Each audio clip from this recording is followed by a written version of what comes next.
ఎందుకు సిబిఐ ఎందుకు చేయనంటుంది sir? CBI చాలా కేసులు చేస్తుంది కదా. రాష్ట్ర ప్రభుత్వం జీవో ఇచ్చి మీరు చేయండి అని చెప్తే కూడా సిబిఐకి ఉన్న అభ్యంతరం ఏంటి?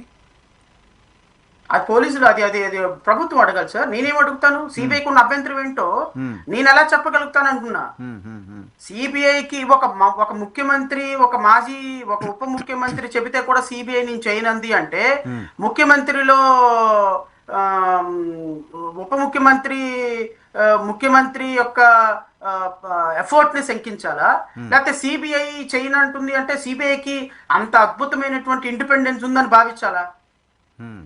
ఈ రాష్ట్రంలో, ఈ దేశంలో ఏ టీ స్టాల్ వ్యక్తిని, ఏ రిక్షా వాళ్ళని అడిగినా సెంట్రల్ బ్యూరో ఆఫ్ ఇన్వెస్టిగేషన్ అంటే అది ఎప్పుడో అమ్ముడుపోయిన సంస్థ, సెంట్రల్ బ్యూరో ఆఫ్ ఇన్వెస్టిగేషన్ అంటే కేంద్ర ప్రభుత్వం దగ్గర ఉండి పనిచేస్తుంది కదండి అనేటువంటి ఒక మైండ్ సెట్ ఉన్న ఈ రాష్ట్రంలో సెంట్రల్ బ్యూరో ఆఫ్ ఇన్వెస్టిగేషన్ నేను ఇన్వెస్టిగేషన్ చెయ్యను, ఒక ముఖ్యమంత్రి చెప్పినా నేను చేయను, ఒక ఉప ముఖ్యమంత్రి చెప్పినా నేను చేయను, లేకపోతే ఒక పవన్ కళ్యాణ్ లాంటి సెంట్రల్ ఇన్ఫ్లుయెన్షియల్ పర్సన్ ఉన్నా కూడా నేను చేయను అంది అంటే మీకు ఈ ఫిష్ అర్థం కాలేదా దీని వెనుకున్నది? సో రాష్ట్ర ప్రభుత్వం సీరియస్ గా చిత్తశుద్ధితో సిబిఐ ఎంక్వైరీ కోసం ప్రయత్నం చేయట్లా. పవన్ కళ్యాణ్ తమలపాకుల యుద్ధం చేస్తున్నాడు నిందితులతో. ఓకే ఓకే, మల్లెపూల యుద్ధం చేస్తున్నాడు. నేను కొట్టినట్టు నటిస్తా, నువ్వు దెబ్బ తగిలినట్టు నటించు అని అంటున్నారు. Pavan Kalyan is not doing ఈ job with an intention to see that these people should punish.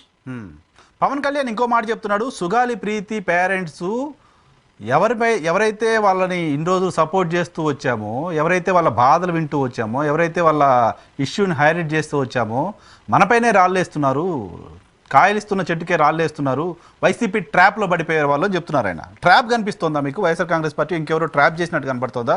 Pavan Kalyan మాట్లాడుతున్న మాటలకు సంబంధించి విశ్వసనీయత ఏం కనపడుతోంది? పవన్ కళ్యాణ్ ఉప ముఖ్యమంత్రి కాబట్టి ఆయన మాట్లాడే మాటలకి నేను సమాధానం చెప్పాను.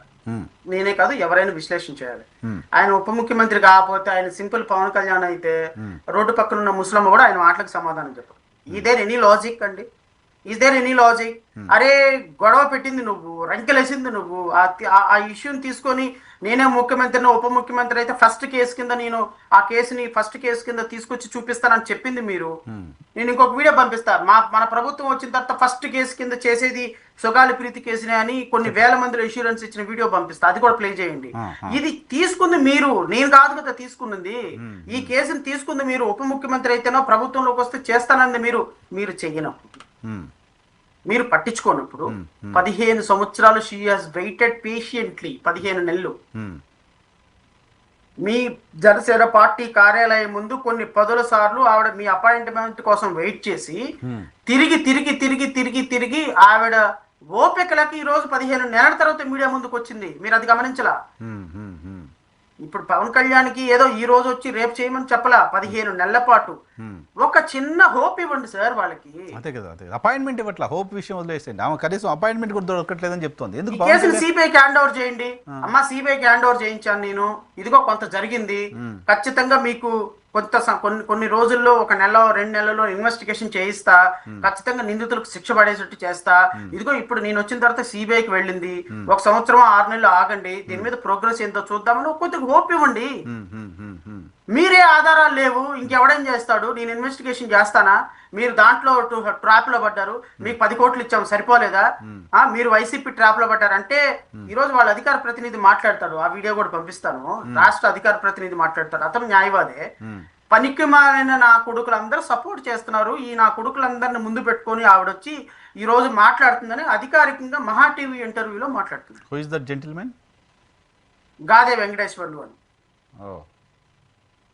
నేనేం అడుగుతానంటే మా సోదరుడిని, సరే మీరు తిడితే నేనేం ఫీల్ అవ్వను, కానీ ఆవిడకి సహకారం చేసిన వాళ్ళంతా పనికిమాలిన నా కొడుకులైతే మరి ఇంతకు ముందు ఆవిడ ఇష్యూని ముందు వేసుకుని వెళ్ళిన వాళ్ళని ఏమనాలి? మీ అధినేతను ఏమనాలి? మనం ఒక బాధితురాలు వచ్చింది, ఆవిడ 15 నెలల పాటు ఆవిడకి న్యాయం జరగల, మళ్ళీ ఆవిడ రోడ్డు మీదకి వచ్చింది, ఆవిడ కావాల్సింది న్యాయం, నీ 10 కోట్లు డబ్బు కాదు. అరే నేను చేయలేను, నా వల్ల కాదు, నేను ఇన్వెస్టిగేషన్ ఆఫీసర్నా, అయినా డిఎన్ఏ మ్యాచ్ అవ్వటం లేదని ఓపెన్ గా చెప్పడం ఏంటి సార్? అలా చెప్తే బాధితుల మొరాలిటీ ఏమవుతుంది? అంతే కదా. ఎవరు సార్ ఆ నిందితులు? ఎవరు సార్? ఏ ప్రభుత్వం? ఇప్పుడు 3 ప్రభుత్వాలు మారినాయి. 3 ప్రభుత్వాలు మారినప్పటికీ 3 ప్రభుత్వాలను ఇన్ఫ్లుయెన్స్ చేసి 3 ప్రభుత్వాల్లో కూడా శిక్ష నుంచి తప్పించుకుంటూ కనపడకుండా హైడెన్ గా ఉండి ఫైట్ చేస్తున్న ఎవరా నిందితులు? ఎందుకంత బలవంతులుగా ఉన్నారు వాళ్ళు? వాళ్ళ బలం ఏంటి? మీరు ఆ కేసును స్టార్టింగ్ నుంచి ఫాలోఅప్ చేశారు. Yes sir.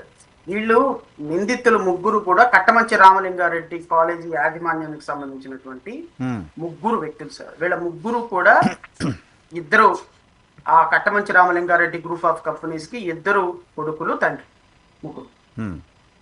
ఒక ఆయన ఎండి, ఇంకో ఆయన ఒక ఆయన చైర్మన్, ఇద్దరు ఆ కాలేజీకి సంబంధించి అఫైర్స్ నడిపేంటి పడేవాళ్ళు. వీళ్ళ కాలేజీ యాజమాన్యానికి పూర్తి బాధ్యత తీసుకోవాల్సినటువంటి వాళ్ళు వల్లపు రెడ్డి, జనార్దన్ రెడ్డి, హర్షవర్ధన్ రెడ్డి, దివాకర్ రెడ్డి. వీళ్ళ ముగ్గురు కూడా ఇద్దరు కొడుకులు, ఒక తండ్రి. వీళ్ళ ముగ్గురు నిందితులు అనేది బాధితుల ఆరోపణ.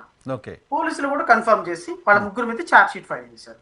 సో నేను ఆరోపించినంత మాత్రాన నిందితులుగా పోలీసులు కన్ఫర్మ్ చేయరు కదా.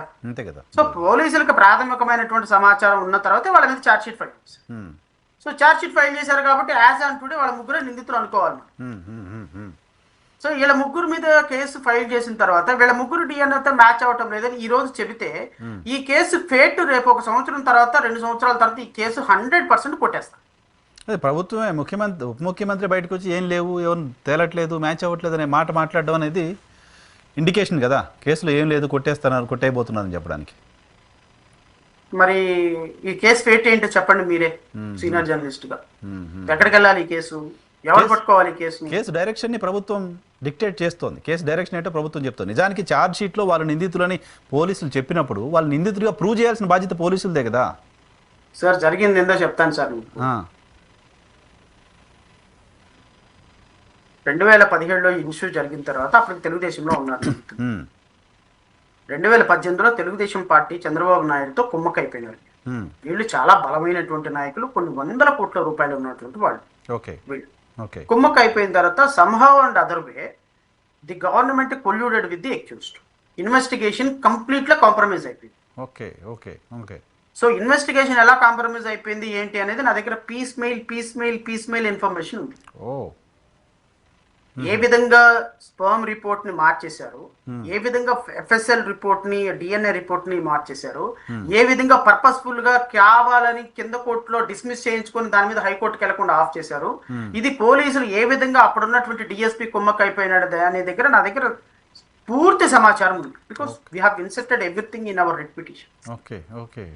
సో ఈ విధంగా వీళ్ళు ఈ విధంగా అయిపోయిన తర్వాత, ఈ విధంగా ఇదైపోయిన తర్వాత, కాంప్రమైజ్ అయిపోయిన తర్వాత, మీరు నమ్ముతారా లేదా నరసింహారావు గారు, ఛార్జ్ షీట్ 3 పారాగ్రాఫ్లు ఉంటుంది. 3 పేజీలు కాదు, 3 పారాగ్రాఫ్లు ఉంటుంది ఛార్జ్ షీట్. ఏంటి పారాగ్రాఫ్ ఛార్జ్ షీట్ అంటే, పలానా వ్యక్తులు, పలానా అమ్మాయి చనిపోయింది, పలానా తారీఖున హ్యాంగింగ్ చేసుకుని చనిపోయింది, ఈ అమ్మాయి చనిపోవడానికి పలానా వాళ్ళు కారణమని బాధితులు ఆరోపించారు, వీళ్ళని అరెస్ట్ చేశాం, అంతే. బాధితులు ఆరోపించారు కాబట్టి అరెస్ట్ చేశాం, మేము విచారణ చేసి 3 పారాగ్రాఫ్లో విచారణ కంప్లీట్ చేశారు.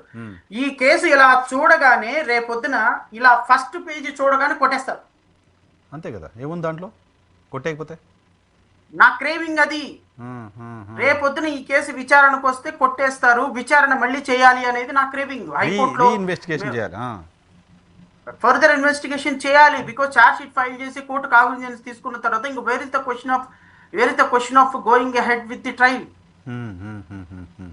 సో పవన్ కళ్యాణ్ గారిని నేను వాళ్ళ బాధితుల తరపు నుంచి రిక్వెస్ట్ చేసేది ఏంటి అంటే, ఈ కేసు ప్రాథమికంగా పోలీసులు కొల్యూడ్ అయిపోయినారు, పోలీసులు కాంప్రమైజ్ అయిపోయినారు. వీళ్ళు తెలుగుదేశం పార్టీలో కీలకమైన నాయకులుగా ఉన్నప్పుడు వాళ్ళందరూ కొన్ని 10 కోట్ల రూపాయలు ఇచ్చి తెలుగుదేశం పార్టీ నాయకుల్ని ఇంక్లూడింగ్ చంద్రబాబు నాయుడు కూడా మేనేజ్ చేశారు. గత ప్రభుత్వం తర్వాత ప్రభుత్వం మారింది కదా, తర్వాత ప్రభుత్వం చెప్తాను. తర్వాత ప్రభుత్వం మారింది, తర్వాత వీళ్ళు మళ్ళీ వైసీపీలోకి వచ్చారు. అర్థమైందా? తర్వాత మళ్ళీ వీళ్ళు వైసీపీలోకి వచ్చారు. దీనికి ఎగ్జామ్షన్ వైసీపీ నాయకులనే నేనేం చెప్పడంలా. ఆ ప్రభుత్వంలో జరిగింది కదా, మాకెందుకని వైసీపీ ప్రభుత్వం మెల్లకుండిపోయింది. somehow they made an effort. అంటే కొద్దిగా గుడ్డిలో మెల్లబెట్టరని జగన్మోహన్ రెడ్డి మనం అప్రిషియేట్ చేయాలి ఒక విధంగా. ఎందుకు అప్రిషియేట్ చేయాలి అంటే, సిబిఐకి ట్రాన్స్ఫర్ చేశారు. వాళ్ళకి కాంపన్సేషన్ ఇచ్చాడు. గత ప్రభుత్వంలో జరిగిందని కూడా లేకుండా ఆయన చిత్తశుద్ధి చూడ ప్రయత్నం చేశాడు. బికాస్ ఆయన directly or indirectly is not involved in any manner, either conducting investigation, లేకపోతే జగన్మోహన్ రెడ్డి టైంలో ఇన్వెస్టిగేషన్ కంప్లీట్ అయిందా, అది కూడా కాదు. ఇన్వెస్టిగేషన్ కంప్లీట్ అయింది మీ ప్రభుత్వ హయాంలోనే. సో ఇప్పుడు తెలుగుదేశం పార్టీ హయాంలో జరిగినటువంటి ఇన్వెస్టిగేషన్ ఈ రోజు కనుక మళ్ళీ దాన్ని రీఓపెన్ చేస్తే తెలుగుదేశం పార్టీకి చాలా పెద్ద దెబ్బ.